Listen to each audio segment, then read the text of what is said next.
Shanmugam Bharani serial ஜனவரி 11 இன்றைக்கான எபிசோடுக்கான ரிவ்யூவாக பார்க்கலாம் வாங்க. அதுக்கு முன்னாடி இந்த வீடியோவை லைக் பண்ணிவிட்டு இந்த சேனலை சப்ஸ்கிரைப் பண்ணிவிட்டு உங்களுடைய ஆதரவை இந்த சேனலுக்கு கொஞ்சம் தாங்க.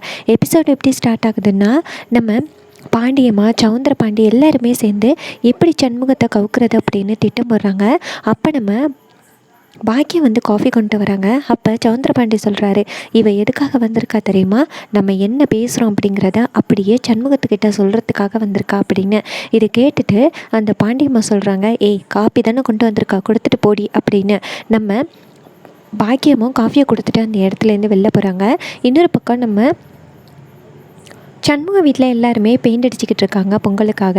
அப்போ நம்ம சண்முகம் அங்கேருந்து வந்து, என்ன தாய் இது, என்கிட்ட சொன்னால் நான் பார்க்க மாட்டேனா அப்படின்னு. அதுக்கு தங்கச்சிங்க சொல்கிறாங்க, அண்ணா ஆளுக்கு ஒரு வேலையாக இழுத்து போட்டு பார்க்குறதுல என்னென்னா தப்பு இருக்குது அப்படின்னு. அதுக்கப்புறமா எல்லோரும் சாப்பிட்றதுக்கு உட்காடுறாங்க. அப்போ நம்ம பரணியோட தம்பி அங்கேருந்து வந்துட்டு பாலா சொல்கிறாங்க, இது மாதிரி அத்தை வந்துட்டாங்க, அத்தை வந்தாலே பிரச்சனை தான், கண்டிப்பாக சண்முகத்துக்கு எதிராக ஏதாவது திட்டம் போடுவாங்க அப்படின்னு. அதுக்கு நம்ம பரணி சொல்கிறாங்க, அது எல்லாத்தையுமே நான் பார்த்துக்கிறேன் அப்படின்னு.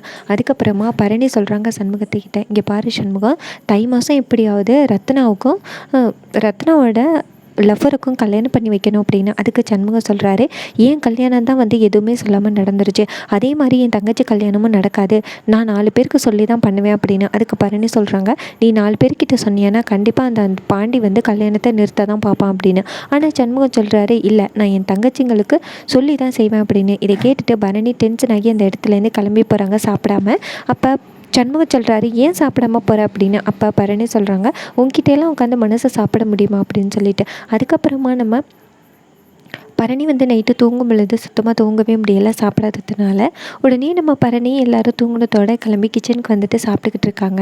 அப்போ சண்முகம் கிளம்பி பார்க்குறாரு, பார்த்தா பரணியை காணும். வெளியில் பார்த்தா பரணி சாப்பிட்டுக்கிட்டு இருக்காங்க. உடனே சண்முகம் என்ன பண்ணுறாருன்னா, அவரும் ஒரு தட்டு எடுத்து வச்சு சாப்பிட்றாரு. அப்போ பரணி கேட்குறாங்க, என்ன நீ சாப்பிட்லையா அப்படின்னு. அதுக்கு சண்முகம் சொல்கிறாரு, நீ சாப்பிடாம இருந்தியானா என்னால் எப்படி சாப்பிட முடியும், அதான் நானும் சாப்பிட்ல அப்படின்னு.